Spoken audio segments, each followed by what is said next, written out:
Hello friends, स्वागत है आप सभी का railway group D science MCQ set number चौथे के साइंस सीरीज़ में, जिसमें हम 40 प्रश्नों को एक साथ देखते हैं। 15 फिजिक्स, 15 बायोलॉजी और 10 केमिस्ट्री के साथ। तो चलिए इस वीडियो में आगे बढ़ते हैं पहला प्रश्न की ओर।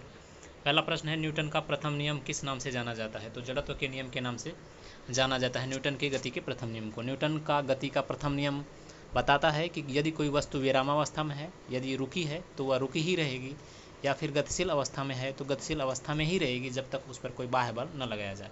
इसे जड़त्व का नियम के नाम से भी जाना जाता है। दूसरे प्रश्न की ओर बढ़ते हैं। गैलेक्सियों की दूरी किस में मापी जाती है? तो प्रकाश वर्ष में मापा जाता है। ऑप्शन नंबर ए इसका सही हो जाएगा, प्रकाश वर्ष में। प्रकाश वर्ष दूरी खगोलीय इकाई है। एक प्रकाश वर्ष बराबर होता है 9.46 इंटू 10⁻12 किलोमीटर। पराबैंगनी किरणों का उपयोग किस में होता है? तो पराबैंगनी किरणों का उपयोग होता है शल्य चिकित्सा उपकरण कीटाणु रहित करने में। ऑप्शन नंबर ए इसका सही आंसर हो जाएगा।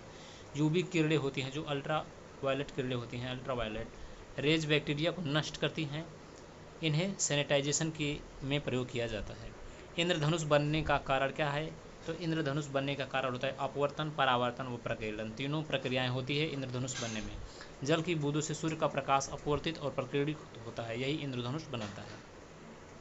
पांचवें प्रश्न की ओर बढ़ते हैं। चुंबकीय रेखाएं किस ध्रुव से निकलती है? तो चुंबकीय रेखाएं जो हैं, अगर चुंबक के बाहर की बात करें तो उत्तरी ध्रुव से निकलती हैं और अंदर दक्षिणी ध्रुव में प्रवेश करती हैं। यह दिशा बताने में मदद करता है। सेप्फल बल्ब किस सिद्धांत पर काम करता है? तो सेप्फल जो बल्ब होता है वह फ्लोरोसेंस पर काम करता है। ऑप्शन नंबर सी इसका सही हो जाएगा। सेप्फल का पूरा नाम है कॉम्पैक्ट फ्लोरोसेंट लैम्प। यह फ्लोरोसेंस के सिद्धांत पर काम करता है। ध्वनि की चाल किस पर निर्भर नहीं करती है? तो ध्वनि की चाल जो है वह तरंग की तीव्रता पर निर्भर नहीं करती है। ऑप्शन नंबर सी इसका सही हो जाएगा। ध्वनि की चाल माध्यम की प्रकृति पर निर्भर करती है, यह तीव्रता से प्रभावित नहीं होती है। ओम का नियम क्या कहता है? ओम का नियम कहते हैं V=IR, यानी कि विभवांतर बराबर धारा गुणित प्रतिरोध। धारा व वोल्टेज का संबंध ओम के नियम से मिलता है, V=IR।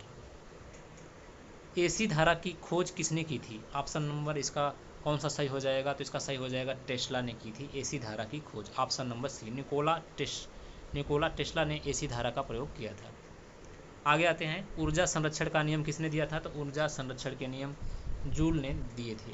ऊर्जा न तो बनाई जा सकती है और न ही नष्ट की जा सकती है, या केवल एक रूप से दूसरे रूप में परिवर्तित किया जा सकता है। हाइड्रोजन में प्रकाश का रंग कैसा होता है? तो हाइड्रोजन में जो है वह प्रकाश का रंग लाल होता है। ऑप्शन नंबर बी इसका सही हो जाएगा। हाइड्रोजन डिस्चार्ज ट्यूब से लाल रंग का प्रकाश निकलता है। स्पेक्ट्रा में यह सब स्पष्ट दिखाई देता है। शुद्ध प्रतिरोध में वोल्टेज और धारा के बीच कोण क्या होता है? तो शुद्ध प्रतिरोध में धारा और वोल्टेज और प्रतिरोध में वोल्टेज और धारा के बीच जो कोण होता है वह 0 डिग्री सेंटीग्रेड, यानी कि प्रतिरोध में वोल्टेज और धारा एक ही फेज में होते हैं। इंडक्टर और कैपेसिटर में ऐसा नहीं होता है। दर्पण का उपयोग किस में नहीं होता है? तो दर्पण का उपयोग जो है वह सूर्य घड़ी में नहीं किया जाता है। सूर्य घड़ी में दर्पण का उपयोग नहीं किया जाता है। यह सूर्य घड़ी जो है वह छाया पर आधारित होती है, इसमें दर्पण की कोई आवश्यकता नहीं होती है। ट्रांजिस्टर का उपयोग होता है। ट्रांजिस्टर का उपयोग किस लिए किया जाता है? तो धारा प्रवर्धन में इसका उपयोग किया जाता है। ऑप्शन नंबर ए इसका सही हो जाएगा। ट्रांजिस्टर का प्रयोग जो है वो प्रवर्धक के रूप में होता है, या इलेक्ट्रॉनिक परिपथ का मूल आधार होता है। शक्ति का एसआई मात्रक क्या होता है? तो वाट होता है शक्ति का एसआई मात्रक, कार्य अपान समय। बायोलॉजी से 15 प्रश्नों को देखेंगे 16 से 30 तक। रक्त शुद्ध करने वाला अंग कौन सा है? तो गुर्दा, जिसे हम किडनी के नाम से जानते हैं। तो रक्त शुद्ध करने का अंग है किडनी, गुर्दा। गुर्दे रक्त से यूरिया और अपशिष्ट छानते हैं, इसे नेफ्रॉन द्वारा नियंत्रित किया जाता है। प्रकाश संश्लेषण में ऑक्सीजन निकलती है। तो प्रकाश संश्लेषण में ऑक्सीजन जल से निकलती है। ऑप्शन नंबर 20 का सही हो जाएगा। जल के अपघटन से ऑक्सीजन निकलती है, इसे फोटोलाइसिस कहा जाता है। प्रकाश संश्लेषण में ऑक्सीजन बाहर आती है। ऐसा आप ना सोचें कि पौधे जो है वह श्वसन में ऑक्सीजन को बाहर निकालते हैं और कार्बन डाइऑक्साइड बाहर छोड़ते को ग्रहण करते हैं। पौधे भी जब श्वसन की क्रिया करते हैं तो ऑक्सीजन को ही ग्रहण करते हैं और कार्बन डाइऑक्साइड को मुक्त करते हैं। लेकिन प्रकाश संश्लेषण की क्रिया में जल से जो है वह ऑक्सीजन बाहर निकलता है। मनुष्य के रक्त में कितने प्रकार की कोशिकाएं होती हैं? तो मनुष्य के रक्त में वह 3 प्रकार की कोशिकाएं होती हैं, आरबीसी, डब्ल्यूबीसी और प्लेटलेट्स। का तापमान, सामान्य तापमान कितना होता है? तो मानव शरीर का सामान्य तापमान जो है वह 37 डिग्री सेंटीग्रेड होता है। अगर फ़ारेनहाइट में बात करें तो 98 फ़ारेनहाइट, 98.4 फ़ारेनहाइट के करीब होता है। सामान्य तापमान 37 डिग्री सेंटीग्रेड या 100.4 फ़ारेनहाइट होता है। यह जीवन की क्रियाओं के लिए उपयुक्त होता है। लाल रक्त कणिकाओं यानी आरबीसी का निर्माण कहाँ होता है? तो अस्थि मज्जा में आरबीसी का निर्माण होता है। Option number B.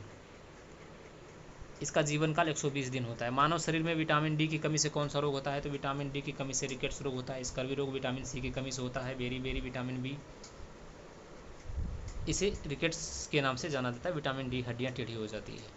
मानव शरीर में सबसे छोटी अस्थि कौन सी है? तो मानव शरीर में सबसे छोटी हड्डी होती है स्टेपीज, जो कान की हड्डी होती है, कान में स्थित होती है।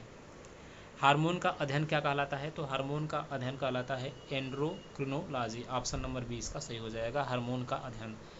यह अंतःस्रावी ग्रंथियों से जुड़ा हुआ है। पेनिसिलिन एंटीबायोटिक किससे प्राप्त होता है? तो पेनिसिलिन जो है वह कवक से प्राप्त होता है। ऑप्शन नंबर ए इसका सही हो जाएगा।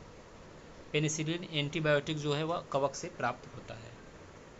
अगले प्रश्न पे आते हैं। कोशिका का नियंत्रण केंद्र क्या है? तो कोशिका का नियंत्रण केंद्र केंद्रक कहलाता है।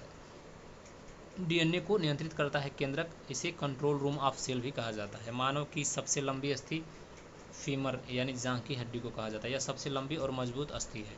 इंसुलिन हार्मोन कहाँ बनता है? तो इंसुलिन हार्मोन अग्नाशय में बनता है। इंसुलिन लैंगरहंस की बीटा कोशिकाओं से बनता है। यह रक्त में शुगर का स्तर कंट्रोल करता है। डीएनए का पूरा नाम क्या है? तो deoxyribose nucleic acid. Option number A इसका सही हो जाएगा। डीएनए आनुवंशिकता की इकाई है। इसमें जीव का पूरा आनुवंशिक कोड होता है। त्वचा में कौन सा विटामिन बनता है? तो त्वचा में विटामिन बनता है विटामिन डी। सूर्य की किरणों से शरीर में विटामिन डी बनता है। यह हड्डियों के लिए आवश्यक होता है। एड्स का कारण क्या है? तो एड्स का कारण है HIV virus. Option number A इसका सही हो जाएगा। HIV का फुल फॉर्म है एक्वायर्ड इम्यूनो डिफिशियंसी सिंड्रोम। यह रोग प्रतिरोधक क्षमता को नष्ट करता है। केमिस्ट्री से 10 प्रश्नों को देखेंगे। लास्ट के 10 प्रश्न 31 से 40। वायु का मुख्य घटक कौन सा है? तो नाइट्रोजन जो है वायु का प्रमुख घटक होता है। वायु में नाइट्रोजन जो है वह 78% पाई जाती है। ऑक्सीजन लगभग 21% के करीब होती है। बेकिंग पाउडर का मुख्य घटक क्या है? तो बेकिंग पाउडर का मुख्य घटक होता है NaHCO3। ऑप्शन नंबर बी इसका सही हो जाएगा। सोडियम बाइकार्बोनेट बेकिंग पाउडर में होता है। इसे खाने में फूलने के लिए प्रयोग किया जाता है, पूड़ी वगैरह। पेट्रोलियम का शोधन किस विधि से किया जाता है? तो पेट्रोलियम का शोधन किया जाता है आसवन विधि से। ऑप्शन नंबर बी इसका सही हो जाएगा। ग्रीन हाउस प्रभाव के लिए कौन सी गैस प्रमुख होती है? तो ग्रीन हाउस प्रभाव के लिए CO2 गैस प्रमुख है। CO2, CH4 यानी N2O ग्रीन हाउस गैसें हैं। ये धरती को गर्म करते हैं। पीतल का निर्माण किन धातुओं से होता है? तो तांबा और जस्ता से मिलाकर पीतल बनता है। चूना पत्थर का रासायनिक सूत्र क्या है? तो चूना पत्थर का रासायनिक सूत्र है CaCO3, जिसे कैल्शियम कार्बोनेट के नाम से जाना जाता है। इससे सीमेंट और चूना बनता है। दूध में पाया जाने वाला शर्करा कौन सा है? तो दूध में लैक्टोज शर्करा पाई जाती है। यह दही बनने में लैक्टिक अम्ल में मदद करता है। लाल फास्फोरस का उपयोग किस में होता है? तो लाल फास्फोरस का उपयोग माचिस की तीली बनाने में किया जाता है। ऑप्शन नंबर 20 का सही हो जाएगा। माचिस की डिब्बी के किनारे भी लाल फास्फोरस लगाया जाता है और तीली में भी। इसे लगाने पर आग जलती है। हीलियम गैस का प्रयोग कहाँ होता है? तो हीलियम गैस का प्रयोग गुब्बारे भरने में किया जाता है। हीलियम हल्की और निष्क्रिय गैस है, इसलिए गुब्बारों में भरी जाती है ऊपर उड़ने के लिए। अमोनिया गैस में नाइट्रोजन का प्रतिशत क्या है? अमोनिया यानी NH3। अमोनिया का जो है अमोनिया गैस में नाइट्रोजन का प्रतिशत है 82%। ऑप्शन नंबर इसका डी सही हो जाएगा। नाइट्रोजन 82% और हाइड्रोजन 18% होती है। तो ये रहे साइंस से रिलेटेड 40 प्रश्नों का संकलन। आपको वीडियो कैसा लगा? अच्छा लगा तो लाइक करें और वीडियो को शेयर करें और चैनल को ज़रूर से ज़रूर सब्सक्राइब करें, ताकि ऐसे ही कम समय में 40 प्रश्नों को फास्ट रिवीजन कर पाएँ अगले वीडियो में। तो चैनल पर बने रहें।